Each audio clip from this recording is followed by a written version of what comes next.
double check with Facebook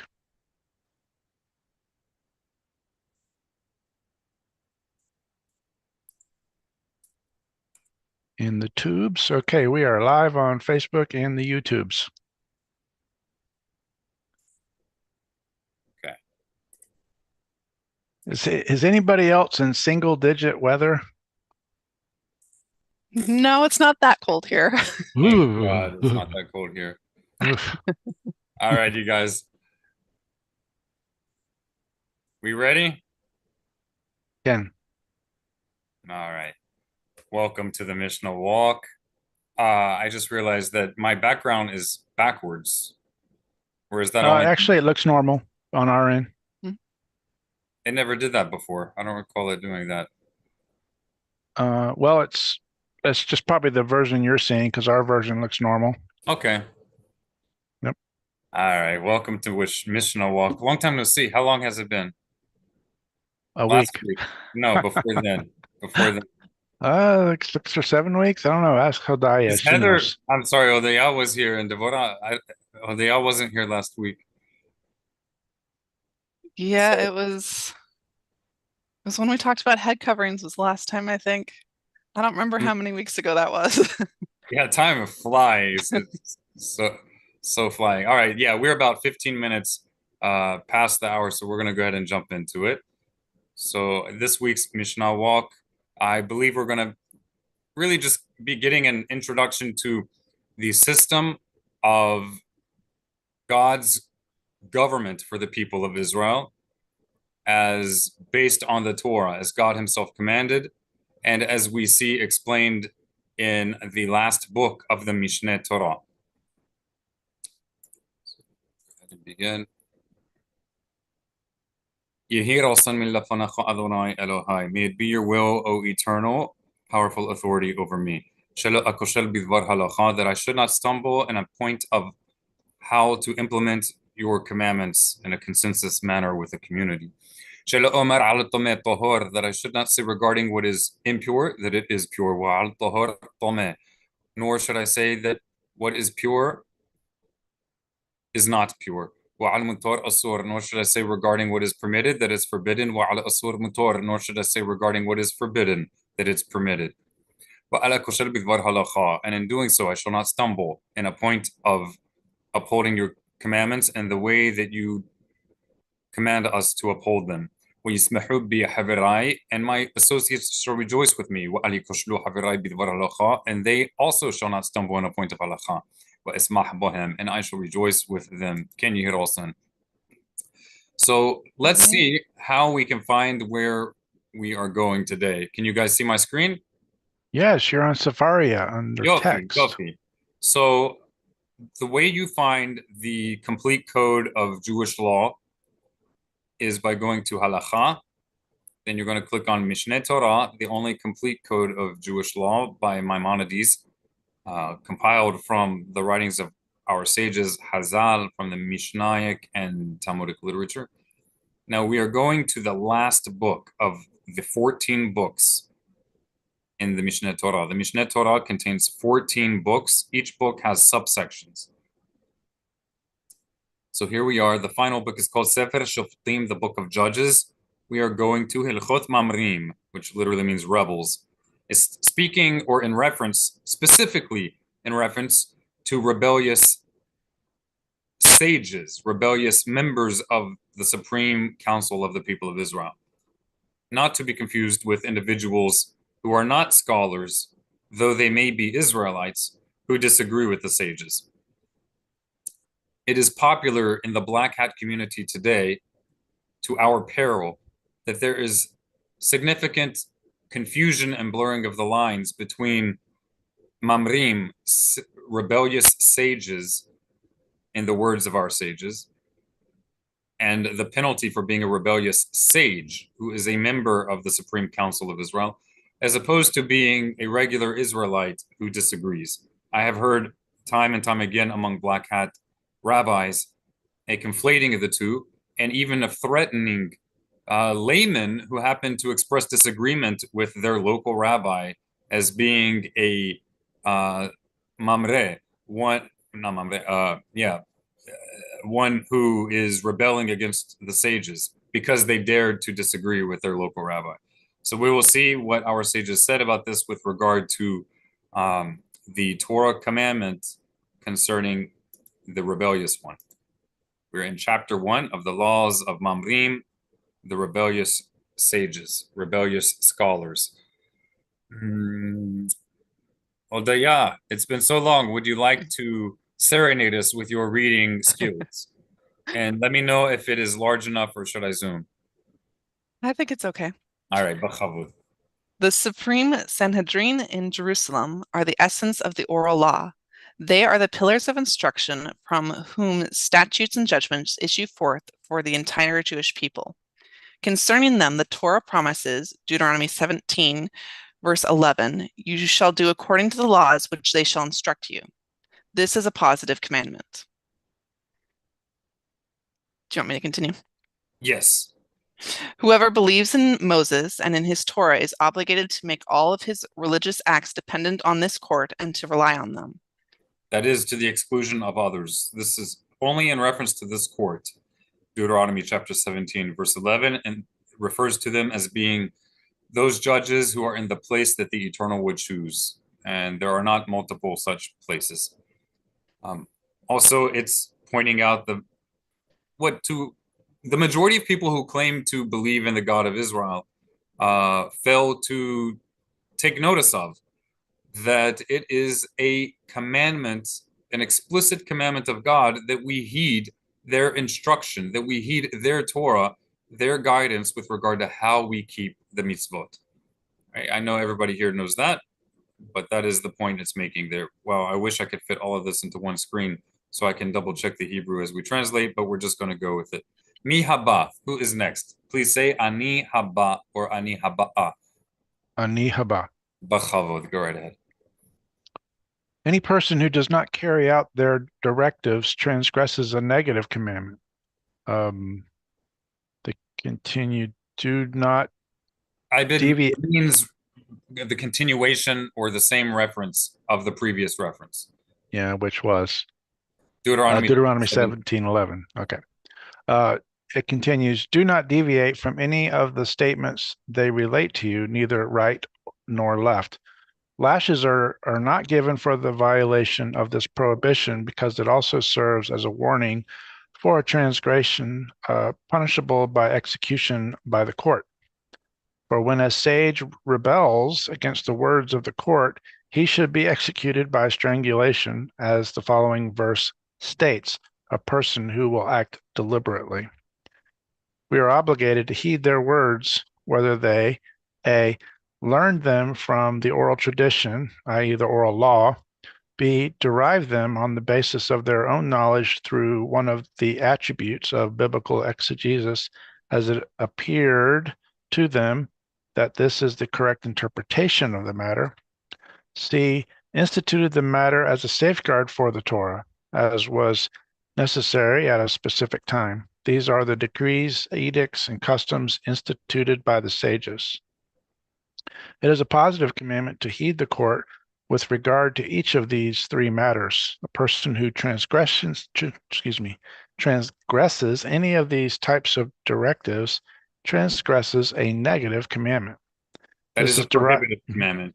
Anytime we say negative commandment, let's try to remember to say restrictive commandment or prohibitive. Negative just sounds a little. Yeah, you might have to jump in because I will forget that, but I'll try. This is derived from the continuation of the above verse in the following manner. According to the laws which they shall instruct you. This refers to the edicts, decrees, and customs which they instruct people at large to observe to strengthen the faith and perfect the world. According to the judgment which they relate. This refers to the matters which they derive through logical analysis, employing one of the methods of biblical exegesis. From all things that they will tell you, this refers to the tradition which they received one person from another. Right. So we see right from the beginning that the prohibition of deviating from the instruction of the sages is a prohibition on all members of the covenant between God and Israel. However, the death penalty for rebellion is only in reference to the sage, a sage who rebels against the words of the court. We find it in the Hebrew here. It says, Chacham Shemore, right? Any Chacham, any sage. And then it's going to go on in this book to define what they mean by sage. Is it literally any wise individual or those with a specific qualification? But we see from the beginning that the death penalty for rebelling against their words does not apply to all Israelites, although all Israelites are obligated to heed them. So what did we not see here that many may claim or might think in our modern Jewish context? What did we not find here with regard to the authority of our sages?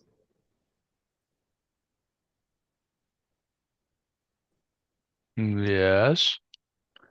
Well, we don't see that the people, the non-sage, are put to death, but I don't think that's what you're looking for. So do we see that it's dependent on the majority of scholars, Jewish rabbis? Do we see that it depends on what the majority of rabbis in Borough Park, New York, say? Or that the rebellion against the sages of Israel in violation of God's commandment in Deuteronomy chapter 17 refers to rebellion against rabbis in Bnei Brak, right outside of Tel Aviv, or even Givat Shmuel or Mea Sha'arim, neighborhoods in Jerusalem? Does it refer to them? No. It refers only to the Great Court, correct? Correct. All right, let's continue. And it will define where that is exactly, although it's already sufficient enough in the text of the Torah itself, the definition. Mihaba, Devorah, would you like to read? Okay. There can never be any difference of opinion with regard to matters received through the oral tradition. Whenever there arises a difference of opinion with regard to a matter that shows that it was not received in the tradition from Moses or our teacher, not that Moses, our teacher, the following principles apply with regard to matters derived through logical analysis. If the entire body of the Supreme Sanhedrin agrees with regard to them, their consent is binding. If there is a difference of opinion, we follow the majority and decide the matter according to the majority. Similarly, with regard to the decrees, edicts, and customs, if a portion of the judges perceived that it was necessary to issue a decree, institute an edict, or establish a custom for the people, and a portion perceived that it was not appropriate to issue this decree, institute this edict, or establish this custom, the judges should debate the matter back and forth. Afterwards, a vote is called, and we follow the majority and execute the matter according to the decision of the majority. Okay, so the obligation is after there is a vote. Right? In modern day contexts, when there are debates between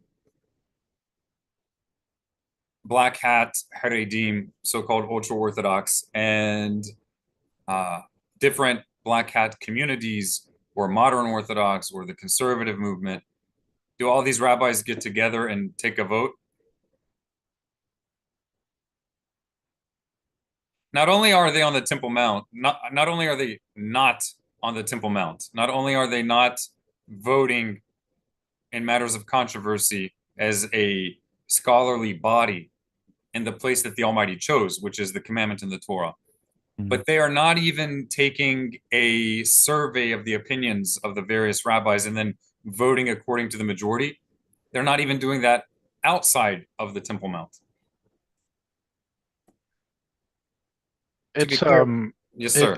it's more of a system of say a rabbi maybe discussing with his rabbi to get a decision, and it's in a line. It's not a consensus of all of the learned, but more like, what does my guy say?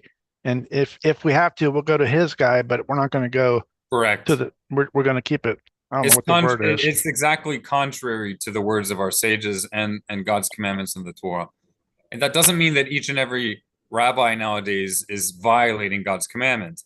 But as a whole, the sages of Israel, as a whole, for the most part, are not upholding this this protocol. All right, בואו נמשיך. And of course, it doesn't mean that their words have no value. We are simply discussing the iqar din, the fundamental essence of the commandment as God declared it to us in the Torah. But that there is a need to follow the educated and informed guidance of sages, even if we do not have a formal Supreme Council, the Great Sanhedrin, even with it lacking, it goes without saying that there is still a need. So the question is not a question of the need.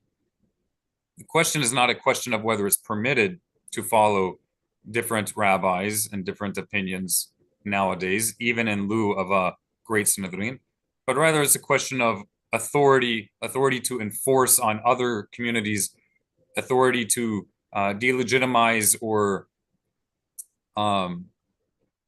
declare unkosher any community that doesn't agree with the custom of my own personal community on matters that the ancient Sanhedrin,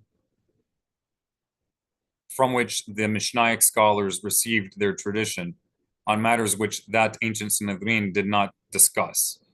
Right, so that's matters of modern issues of medicine, or issues of electricity, or times of prayer when you're in this when you're in the space station orbiting around the Earth, things that our ancient sages did not discuss. All right.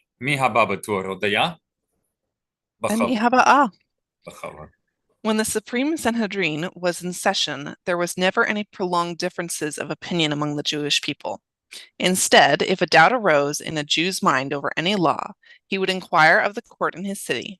If not, the questioner and that court, or its agents, ascend to Jerusalem and ask the court which holds session on the Temple Mount.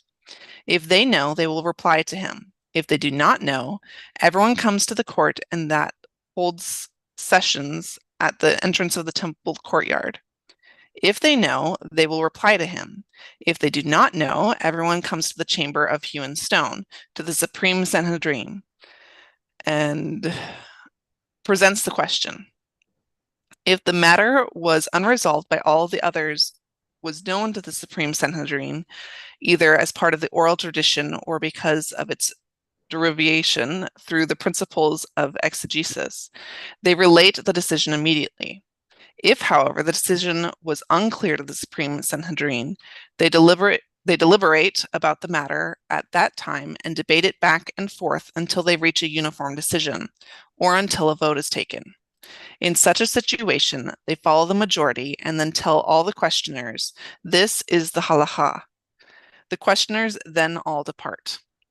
After the Supreme Sanhedrin was nullified, differences of opinion multiplied among the Jewish people. One would rule an article is impure and support his ruling with a rationale, and another would rule that it is pure and support his ruling with a rationale. This one would rule an article is forbidden, and this rule that it is permitted. Now, when was the Supreme Sanhedrin nullified? The Supreme Sanhedrin, the Supreme Council of the people of Israel, that was based on the Temple Mount. I believe a little bit before the temple was destroyed. That's right. As they were run out. That's right. But of course, it was solidified with the tearing down of the temple. So there were still actually courts or Beit Din in the temple nearly adjacent to when it was destroyed. However, that is not what we regard as legitimate councils. As far as the legitimate council that had inherited from the men of the Great Assembly. It was exiled from the Temple Mount already something like 40 years, if I'm not mistaken, 40 years before the temple was destroyed. And that has some relevant implications for interfaith discussion between Jews and Christians with regard to the words of Jesus, for example. But that's an entirely different topic. However, you can see how there would be legitimate place for debate regarding even certain mainstream opinions during the time of Jesus if the legitimate Sanhedrin was no longer stationed on the Temple Mount. And it's not that the scholars no longer existed. There was a court. It just no longer had that supreme Torah mandated authority that it once had. There was a court of 23. I think it mentions it here that at the entrance to the courtyards, but also each of the cities of refuge, I think larger cities would have a court of 23. Correct. And I think it starts off with that. And we don't get a good answer. We go to the temple to, and That's even right. there, they once again stop at the 23 on the outside. And if they don't get anywhere, then they take it into the chamber of hewn stone. Right. Yeah, lots of courts. Also, when reading ancient literature, bear in mind, our viewers should bear in mind, that the word Sanhedrin does not refer to one specific court. If you're reading in the New Testament and you see a reference to the Sanhedrin, do not think that's talking about the supreme Sanhedrin. Sanhedrin was simply a normal term for any sort of court. If I'm not mistaken, it's the same root as the word synod or synod in English. Could be wrong about that, but I have a strong hunch about that. Gadol would be what would differentiate. Right. It's the supreme Sanhedrin. If you continue reading in the Mishneh Torah and Mishnah in the Talmudic texts, you'll see that there were many Sanhedrins. So the mere fact that a narrative refers to a Sanhedrin does not mean it is the great Sanhedrin. In fact, if the text you are reading does not specify supreme Sanhedrin, then chances are it was not the supreme Sanhedrin, because it would make sure that you understand the uniqueness of the Sanhedrin under discussion if it were the supreme Sanhedrin. To touch on that, go ahead. It's like the Supreme Court here. Yeah, they don't hear everything. They hear almost nothing. Everything's handled, and if it can't be, it may escalate. Same thing with Congress, right?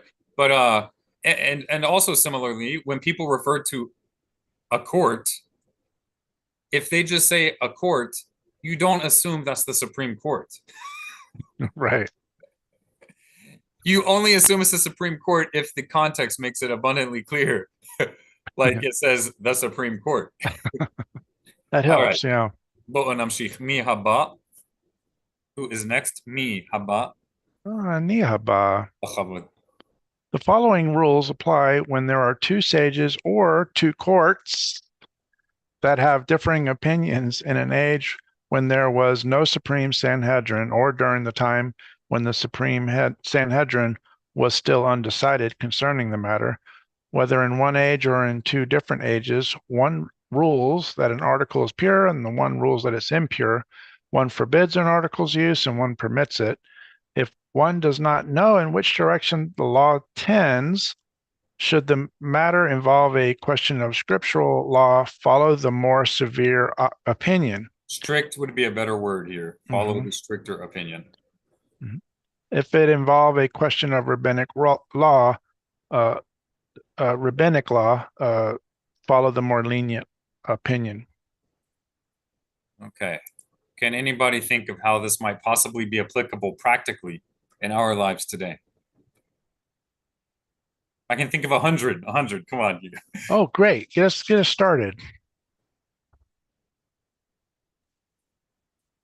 Is chicken considered meat that you can't eat with dairy or not? Okay. Or let's put it this way. We know that that is a standard opinion in the Talmud. We know that is the mainstream opinion today. Should you treat a Jew who disagrees and says you can eat meat, and says you can eat poultry with dairy, should we treat them like a heretic? So here's the thing. The normative opinion, even by those who say that poultry and dairy is forbidden, the normative opinion is that it's only forbidden by rabbinic law. We are not discussing a Torah prohibition. If you look in the Talmud, you will see that even hundreds of years after the Supreme Sanhedrin had been disbanded from the Temple Mount, even hundreds of years later, we find in the Talmud Bavli that there was a community of God-fearing, Torah-observant Jews with rabbis that the Talmudic compilers, the codifiers of the Talmudic text, regarded as legitimate rabbis, and they were still eating poultry with dairy, although it was not the normative practice. They did not say, oh, you are heretics, we're not going to consider anything you say. So you could ask the question, even for those who hold by that rabbinic concept, and it might have originated from the Great Sanhedrin. I honestly do not know if it originated from the Great Sanhedrin or if it originated after the Great Sanhedrin was disbanded, but it was nearly universally accepted, which still gives it a practical level of authority, practically speaking. It's just not explicitly derived from God's command in the Torah. Now, if that's the case, and we already find 100 years later legitimate Jewish communities and rabbis not holding by it, according to what we will learn in this book, it's not considered a binding rabbinic decree from the Supreme Council of Israel, even if they decreed it. If they check after a few generations and see that their decree did not spread among all the people of Israel, it's considered automatically nullified. That is a unanimous understanding in rabbinic literature regarding any kind of decree from our Supreme Council of Israel, the Great Sanhedrin. What's So, an example of that? Because I know there's examples. Immersing yourself after a seminal emission, or that you cannot learn Torah unless you've immersed yourself after a seminal emission. And many, many religious Jews still observe this, but it is understood widely, even in the Black Hat world, is understood that this is not binding on all people. Rather, it's regarded as a minhag, a custom. What And I'm saying, this was ruled on by the Great Sanhedrin. and yeah, we attribute it to the Anshe Knesset HaGedolah, like the most authoritative Supreme Council that there could be. Right. The Beit Din of Ezra HaSofer, Ezra the scribe. All the more so, something deriving from a lesser court. Now, my question is, even if poultry derived from a ancient Sanhedrin that was situated on the Temple Mount, which I don't know that for a fact, but even assuming that, if it did not spread after a number of generations, still had not spread, and there were still serious God-fearing halachic Jewish communities not observing it, it's no longer considered having binding force over all the Jewish people. Does it still have force in the communities that embraced it? Sure, but that's not universal. It's only to those that submit themselves to the protocols of that particular community. And that's ultimately a voluntary matter. My question is, even if you have a doubt regarding this, let's say everything I just said is wrong, but you do know one thing. You do know one thing, that it is rabbinic in origin. Should you be strict or should you be lenient when in doubt? Lenient. Right. And that doesn't mean you have to go out and eat a chicken parmesan pasta. But what it does mean is that you should not view people who are going by a different opinion to be apostates, heretics, people to be spat upon, or considered an unkosher Jew. Now, my question is, even if it had not been nullified simply by virtue of the fact that it was not universally spread and there were still communities that had not embraced it in Talmudic times. My question is, even if that were not the case, and the entire Jewish world embraced it from ancient times till today, in the same manner that various other halachot are no longer considered applicable nowadays, even though we know they were kept faithfully for millennia, but no longer kept today, not even in the ultra-Orthodox world, because so many scholars, so many rabbis have spoken out and said, yes, our sages said this, but they did not say it with regard to our circumstances today. It's not that the halakha changed, but that it was never intended for a particular scenario. In that case, it could be that even if it was never nullified, separation of dairy and poultry, it might not be applicable today because the circumstances simply do not apply. And I'm not saying this as a objective fact. I'm saying it's a possibility.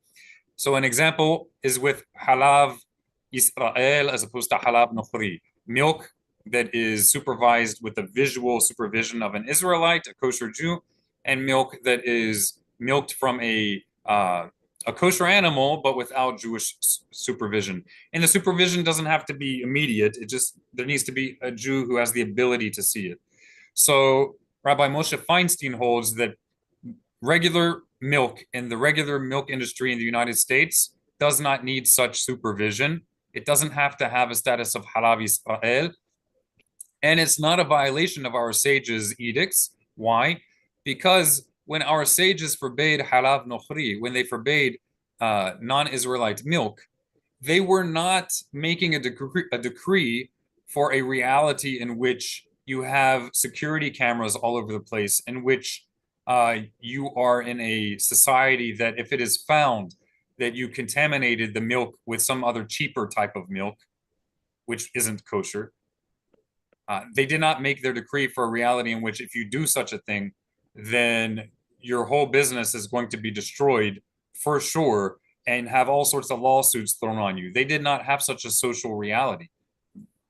They didn't have the video cameras. They didn't have the accountability to a highly advanced modern government. The whole reality is a different reality. It's not that their intent is invalid or that the intent of our ancient sages with regard to this rabbinic law, it's not that it's what's the term, irrelevant, but rather that it's not what they were intending when they made it. So perhaps you could say that when they made the distinction between when they prohibited poultry and dairy, it might have been because people were often so uneducated at that time that many people could not visually differentiate between poultry meat and bovine meat, cow meat or lamb meat. Most of us today, the difference is obvious. With a glance, you can tell whether that's poultry or whether it's beef. But we often forget that the ancient world was not what we have today with regard to basic information. All you have to do is look at even just medieval depictions of animals that nowadays everybody knows what it looks like. And look at medieval depictions of those animals. They look comical, not because they couldn't draw, but because the people didn't really know what they looked like. So you see like lions with a smiley face and like the face of a monkey or something. Or you see monkeys with oddities that we know is not what monkeys look like. It's not because the people couldn't draw. It's because knowledge was so lacking in many parts of society. Not everybody would have had a chicken necessarily, or not everybody would have had a cow. A lot of people would, but a lot of people wouldn't. So I'm just throwing that out there. It's a question. And when in doubt, safek darabanan lahaqel. And when you are in a community that holds a certain way, as long as their custom doesn't violate the Torah, then minhag makom, you go according to the custom of the location. That's derech eretz. That's basic decency. I don't come into Deborah's house or Hodeya's house and then like throw my feet on the couch if that's not something that I know is accepted in their household. Right? So also, I'm not going to march into a Jewish community, even if I don't have all the same opinions. I'm not going to just start doing all of what I am accustomed to doing if it would be seen disrespectful to them. All right. So, yes, ma'am. If there are halacha that are time and situation dependent, how do you know which halacha is applicable in your current time and situation? So it requires research, it requires holistic knowledge of rabbinic literature, holistic knowledge. That doesn't mean you have to know every single detail of the entire oral Torah or the written Torah. Nobody does, no matter what people say. However, you need to have a big picture of the system of Jewish law and of the commandments. And you need to be as informed about that as possible, and as informed as possible about the reality, the relevant realities related to the topic at hand. So, for example, if you are making a legal ruling regarding whether electricity has the actual status of igniting fire on Shabbat, if you cause an electric light to come on, it's not sufficient, even by Jewish tradition. It is not sufficient to be a master of the Mishnah and of the Talmud in order to make a decision about that. You need to both have a holistic knowledge of rabbinic text and expert understanding of the topic, of the reality at hand. Both. You need both sides. So if you don't have elementary education in basic physical sciences, if you don't know high school physics, then you're not exactly qualified to make a decision about something like that, no matter how educated you are in the laws of Taharat HaMishpaha, and the laws of family purity, menstrual cycles, and other such things. It doesn't matter, because you're not familiar with the topic at hand. You can give your opinion, but you don't really know what you're talking about unless you invest actual substantial education in the topic at hand. And sages or rabbis who are unwilling to do that are contrary to the very definition of what it means to be a sage or to be a trustworthy rabbi. So that's with regard to electricity. Let's say with regard to transgender issues or homosexuality or what do you call them? Chimeras. I don't know if you guys know what chimeras are. There are people who part of their body is literally part of a twin that fused to them, and you can't always see. It's not always obvious that like their arm is genetically different from their other arm, genetically different. Siamese twins, right? These are realities, whether we like it or not. They're realities. And it's very easy for people who see whack jobs on TV to have strong opinions about things that get labeled certain terms, and then think that they're doing holy work by just condemning anything and everything while not actually having substantial knowledge on any of the topics. So a qualified rabbi will be willing to investigate those matters as objectively as he possibly can, and then apply Torah to it. All right. And this is all aside from pop culture, that there are Siamese twins, conjoined twins is the more politically correct term, that there are intersex people, that there are gay people. These are realities. How we deal with that, or how pop culture deals with that, is a different question. But the fact that people in these circumstances exist is not a matter of pop culture. It's simply reality. And these are realities you find all over the world. How we deal with it, or how American culture deals with it, that is a different question. So if we want to know how we are supposed to relate to it, we need two things, not only Torah, but also to understand the reality for what it actually is and what it isn't, and then apply the one to the other. And this should not be mistaken as simply bowing to pop culture. To the contrary, we at the Mishnah Walk and Torah Judaism opposes simply going with the flow of society without the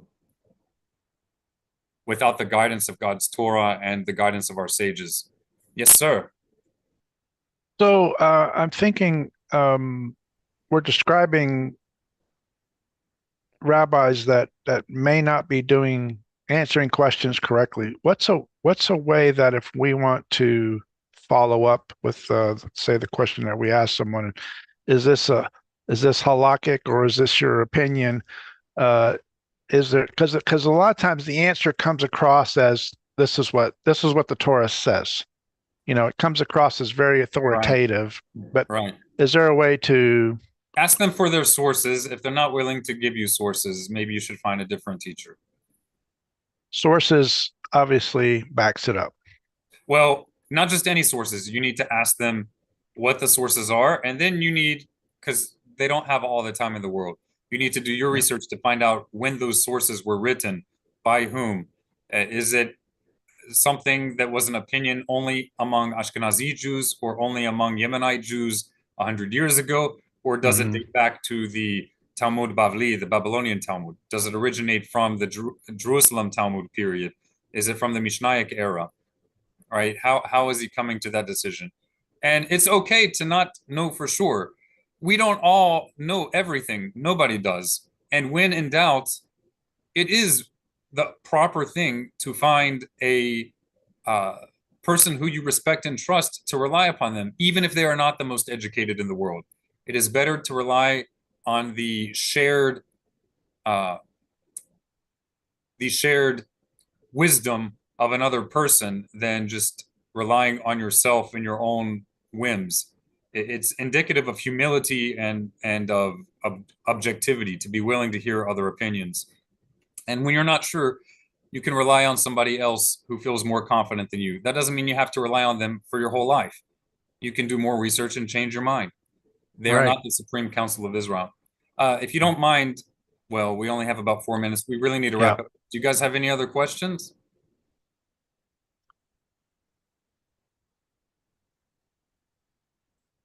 Well, feel free, whoever is watching this, whether Facebook, YouTube, put comments below. You can join the Mishnah Walk WhatsApp group. We can interact with you directly if you have any questions about this topic or any other topic, and we'll answer as soon as we can. Wishing you guys a Shavua Tov, a Chodesh Tov. I'm going to conclude with a closing prayer.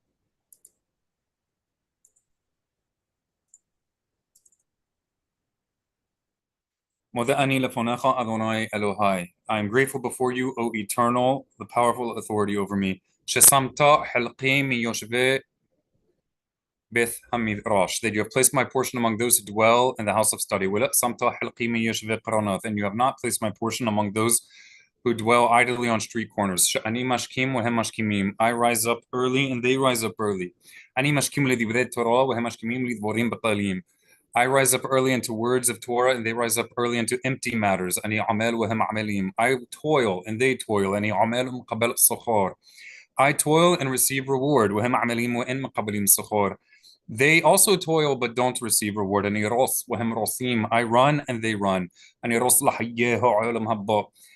I run into the life of the world to come. But they run into a pit of destruction. May it be your will before you, O Eternal, our God. Av HaRahamon, O compassionate Father, that you have compassion on us and renew our days as of old to righteousness, to fairness, to justice, to love and compassion between each other, beginning today in this month. May we be renewed both as a nation and as families and as individuals for the sake of your name and for our own good. Lama an shemecha. We pray when Omar and everybody said, Amen. Amen. Shavuot Tov, everybody. Thank you.